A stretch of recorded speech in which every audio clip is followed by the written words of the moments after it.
Assalamualaikum warahmatullahi ta'ala wabarakatuh. Alhamdulillahirabbil alamin wa sallallahu ala sayyidina Muhammadin wa ala alihi wa sahbihi ajma'in. Alhamdulillahirabbil alamin. Kita masih diberi kesempatan untuk melanjutkan kajian Ramadan kita di dalam kitab Arba'inun Nawawi yang disusun oleh Al-Imam Nawawi rahimahullahu ta'ala wa nafa'ana bihi wa bi ulumihi wa bi barakatihi fid dharaini amin.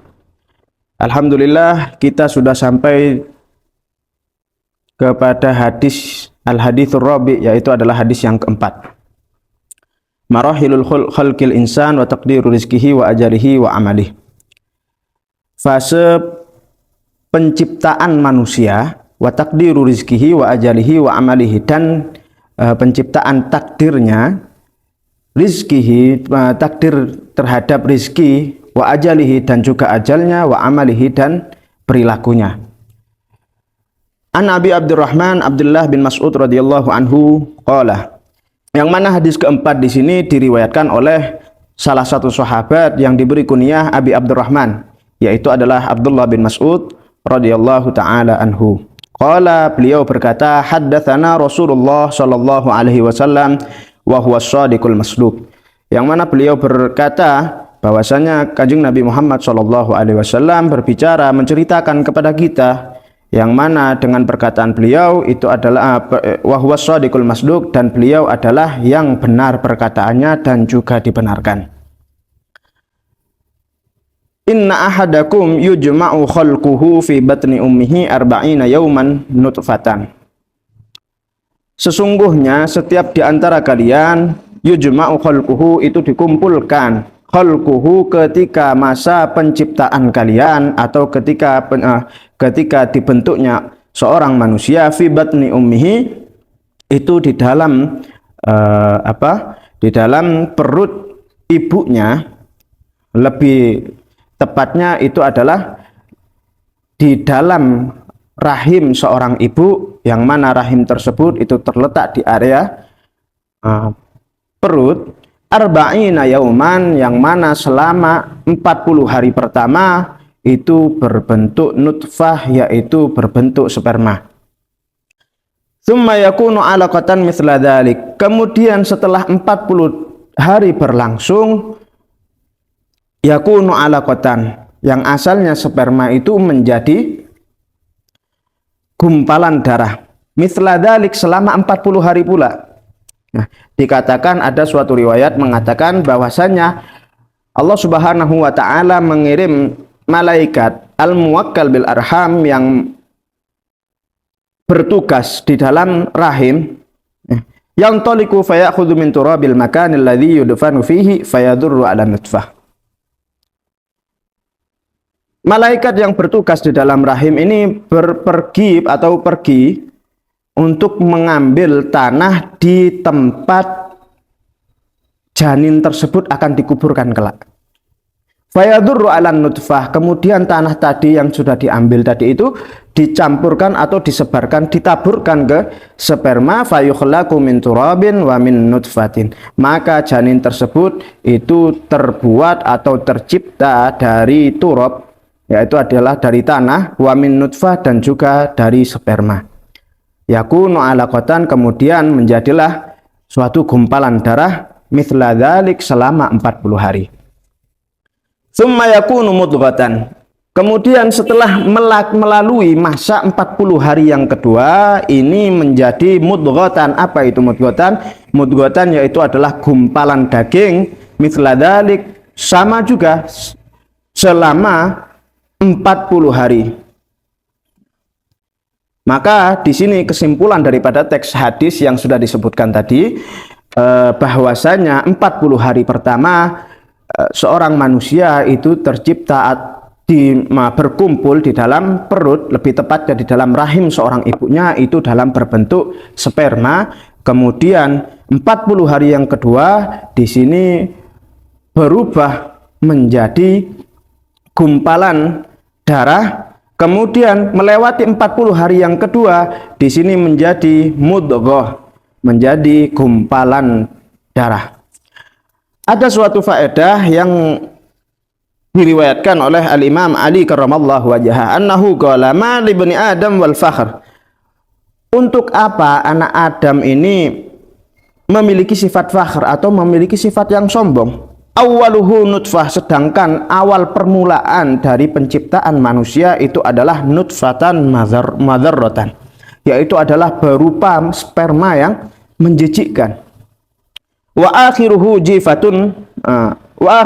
jifatun qadiratun, dan pada akhirnya itu akan manusia yang tadi itu akan menjadi bangkai yang menjijikkan pula. Wa ma bainahuma yahmilul adhirah, dan ketika masa hidupnya atau masa antara ketika dia berbentuk sperma dan sampai akhirnya dia akan menjadi bangkai, kemana-mana dia selalu membawa najis. Kembali kepada teks hadis, tsumma yursalu ilaihil malak, kemudian Allah Subhanahu wa taala mengirim setelah berlalunya 40 hari yang ketiga,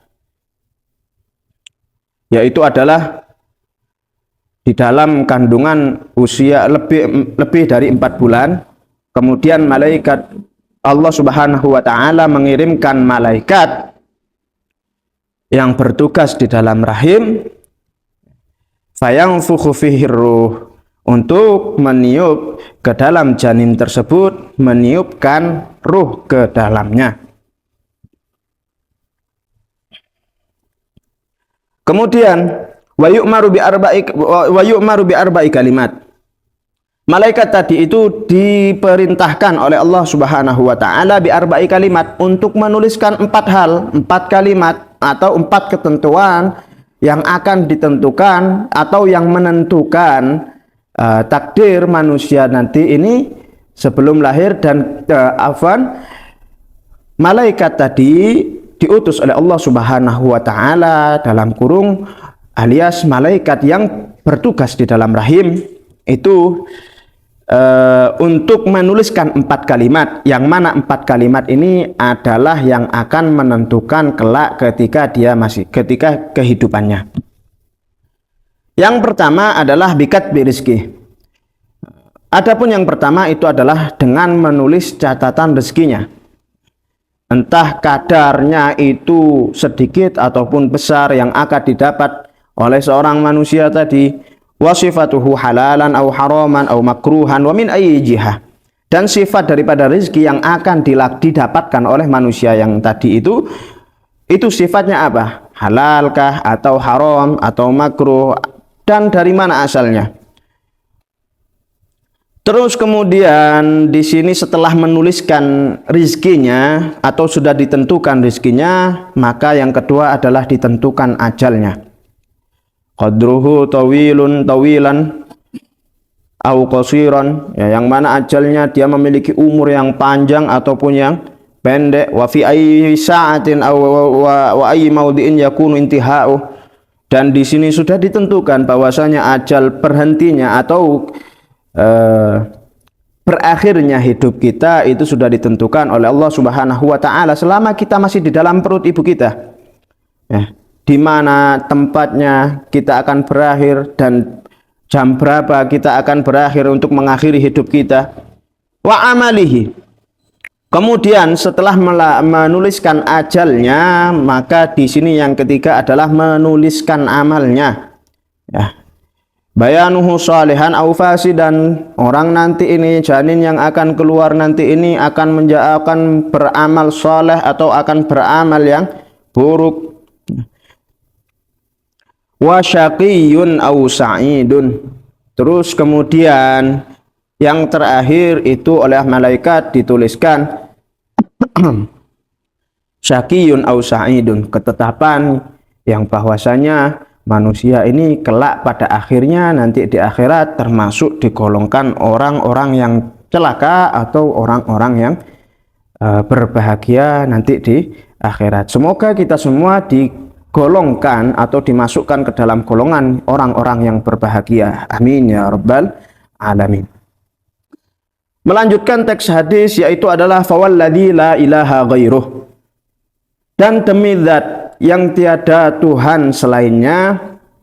Inna ahadakum la ya'malu bi amali ahlil jannah. Sesungguhnya setiap di antara kalian itu senantiasa dalam kehidupannya melaksanakan amalnya ahli surga, yaitu adalah dengan selalu melaksanakan ketaatan, wa yatrukul manhiyat, dan selalu meninggalkan apa yang dilarang oleh Allah Subhanahu wa taala, hatta ma yakunu bainahu wa bainaha illa dhira, ya, sehingga jarak antara dirinya dan juga jarak antara surga itu illa dhira, tinggal satu hasta, alias umurnya itu tinggal sedikit. Fayasbiqu alaihil kitab, maka tulisan takdir, catatan takdir telah mendahuluinya. Faya'malu bi amali ahli nar, maka kemudian dia melaksanakan perbuatan atau amaliyahnya ahli neraka dengan melaksanakan maksiat, ya, kufran kanat au kabiratan, entah dia melaksanakan maksiat yang begitu besar, contohnya seperti naudzubillah min dzalik, sampai masuk keluar daripada agama Islam, yaitu masuk ke dalam kekafiran, atau tidak sampai melaksanakan kekafiran, atau dia melaksanakan maksiat yang begitu besar, termasuk golongan maksiat yang besar. Maka apa yang terjadi? Fayadkhuluha, maka orang tadi itu akan dimasukkan ke dalam nerakanya Allah Subhanahu wa taala yaumal qiyamah, pada hari kiamat. Nas'alullah ma'as salamah. Kemudian selanjutnya di sini adalah wa inna ahadakum la ya'malu bi amali ahlin nar. Sesungguhnya setiap di antara kalian la ya'malu bi amali ahlin nar, senantiasa melaksanakan amaliyahnya ahli surga. Amaliyahnya ahli neraka, dengan kehidupannya selalu diisi dengan maksiat atau melanggar peraturan yang sudah dilarang oleh Allah Subhanahu wa taala, hatta ma yakunu bainahu wa bainaha illa dhira, ya, sehingga antara dirinya dan juga antara neraka itu tinggal satu hasta, dalam artian umurnya itu tinggal sedikit lagi.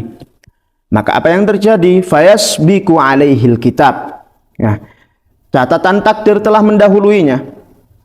Fayamalu bi amali ahlil jannah, kemudian apa yang dia laksanakan? Yang dia laksanakan adalah melaksanakan amaliyah di sisa umurnya, melaksanakan amaliyahnya ahli surga.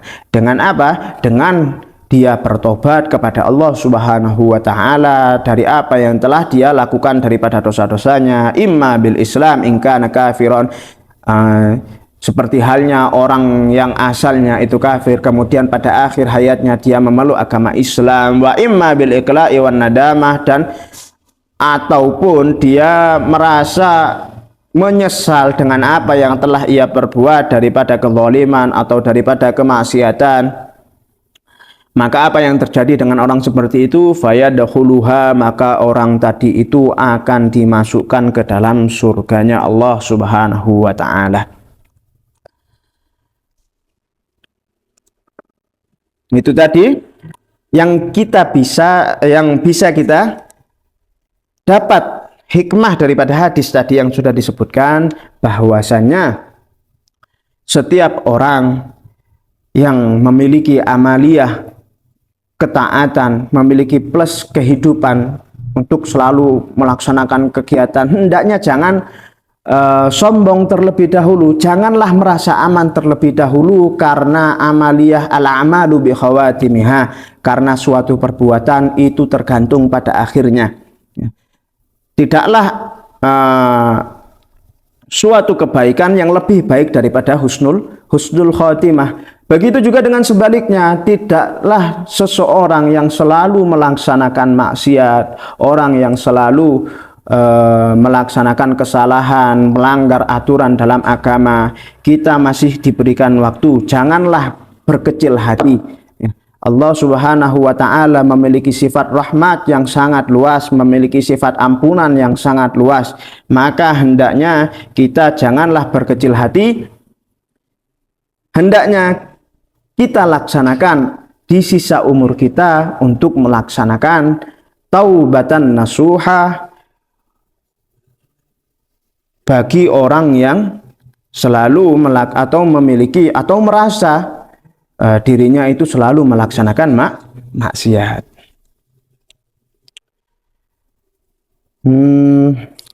Ruwiya anna rajulan jaa ilan nabi sallallahu alaihi anna mis'a asbabil muqtadi'ah li su'il khatimah. Dan di sini ada 4 perkara.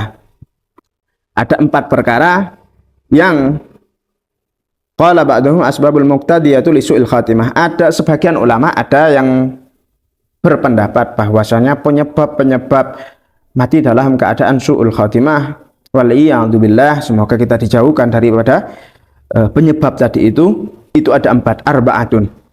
At-tahawunu bis salati ay takasulu an fi'liha, yaitu adalah bermalas-malasan untuk melaksanakan sholat, mengentengkan sholat. Nah, itu adalah penyebab dari mati dalam keadaan su'ul khatimah. Wa syurbil khamr, dan yang kedua, penyebab yang kedua yaitu adalah meminum khamar.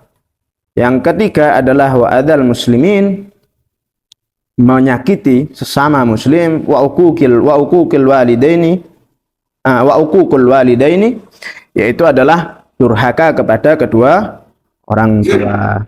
Dikisahkan sebagai penutup, diriwayatkan bahwasanya ada suatu kisah, anna rajulan jaa ilan nabi sallallahu alaihi wasallam, bahwasanya ada seorang lelaki datang kepada Nabi Muhammad sallallahu alaihi wasallam, ya Rasulullah, faqala ya Rasulullah, maka dia berkata kepada Rasulullah, wahai Rasulullah, innaha huna gulaman qad ihtadar, fayuqalu lahu qul la ilaha illallah fala yastati an yaqulaha. Nah, bahwasanya di situ ya Rasulullah, bahwa di situ ada seseorang pemuda qad ihtadar, yang mana ajalnya telah datang atau dalam masih keadaan sakaratul maut.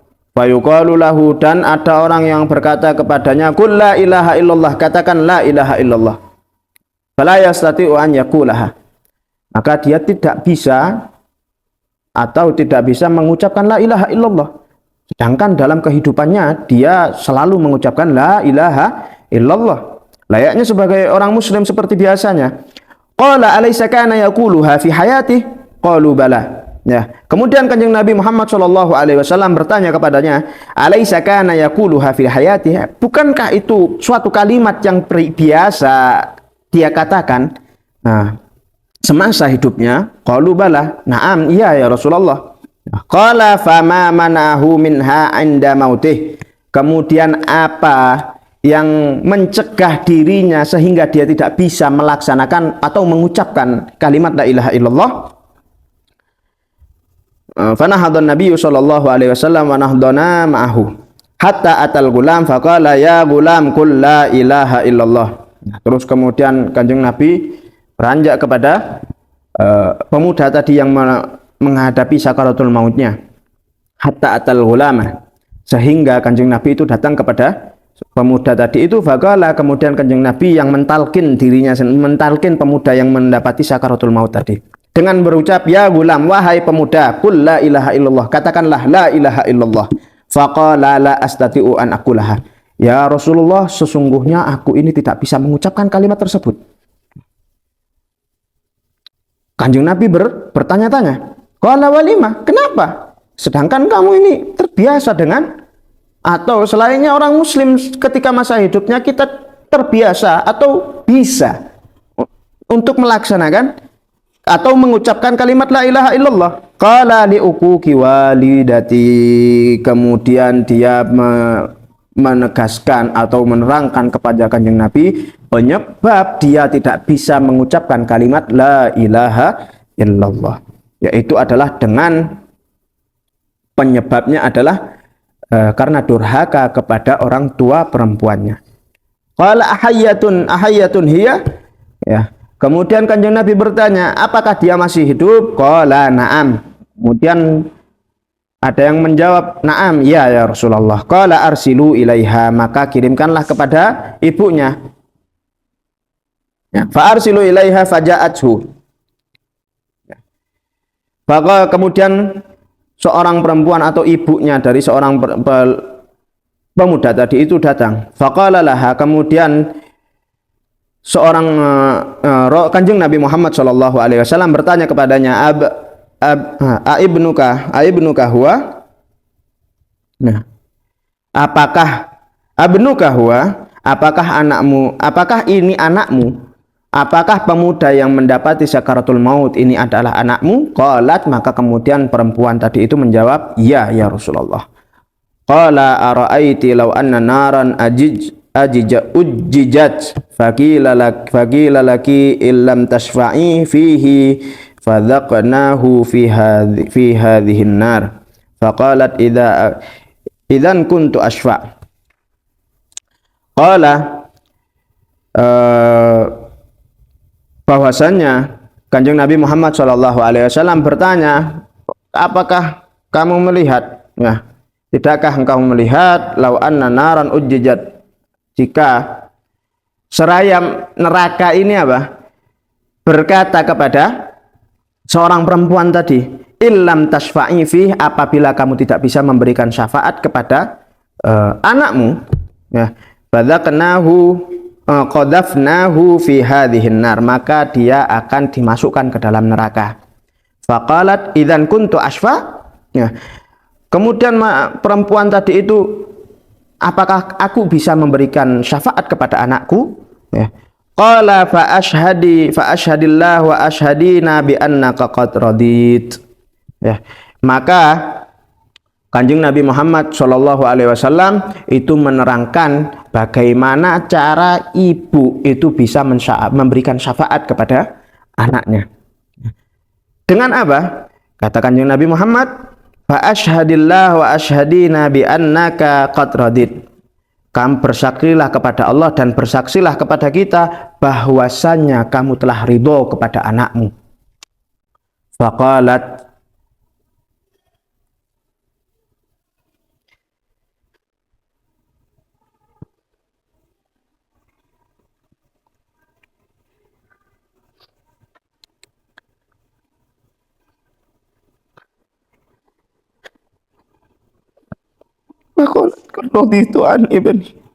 maka dikatakan oleh seorang ibu tadi itu, aku telah berindu kepada anakku. Faqala ya gulam qul la ilaha illallah. Kemudian dituntunlah anak tersebut dengan Kanjeng Nabi Muhammad sallallahu alaihi wasallam. Wahai pemuda, katakanlah la ilaha illallah.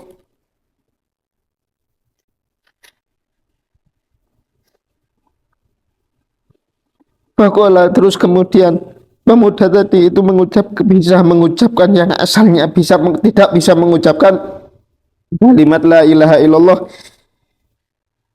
Kemudian tadi itu bisa mengucapkan kalimat la ilaha illallah. Faqala Rasulullah sallallahu alaihi wasallam, alhamdulillahilladzi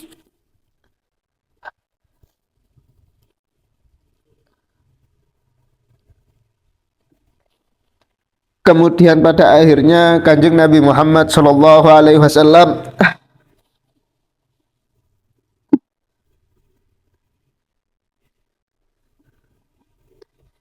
berkata, alhamdulillah, segala puji bagi Allah Subhanahu wa Ta'ala yang telah menyelamatkan anak ini dari neraka.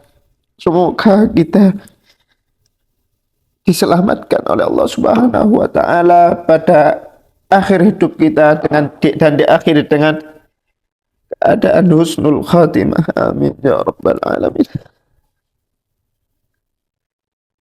Wallahul musta'an wa alaika tuklan. Assalamualaikum warahmatullahi taala wabarakatuh.